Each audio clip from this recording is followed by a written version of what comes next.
एक American expert हैं जो कि सीनियर मोस्ट फौजी एक्सपर्ट हैं, वो ये कहते हैं कि जितनी जल्दबाजी में ये जंग बंदी, इतनी शदीद कशीदगी, एटम बम चलने की नौबत आ गई, लेकिन फिर अगले ही लम्हे जंग बंदी होगी। तो इट मीन्स दैट कि ये जो जंग बंदी है ये इतनी पायदार नहीं है। और ये तो जो ही जंग बंदी हुई थी उसके बाद पाकिस्तान ने भी ये कहना शुरू कर दिया कि भारत खिलाफ वर्जी कर रहा है, भारत ने भी कहना शुरू कर दिया कि पाकिस्तान खिलाफ वर्जी कर रहा है। इट मीन्स दैट कि दाल में कहीं ना कहीं कुछ ना कुछ काला अभी बाकी है। एक बहुत बड़ी खबर, एक बहुत बड़ा धमाका, एक बहुत बड़ा हमला वो अभी बाकी है।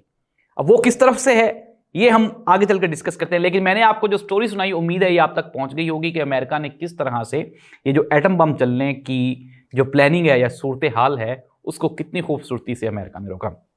नाज़रीन, आपको याद होगा 2019 में भी पाकिस्तान और भारत के दरमियान इसी तरह की कशीदगी हुई थी, और तब भी जो सेक्रेटरी खारजा थे अमेरिका के, उन्होंने ये दावा किया था कि पाकिस्तान ने तब भी एटम बम चलाने की तैयारी कर ली थी।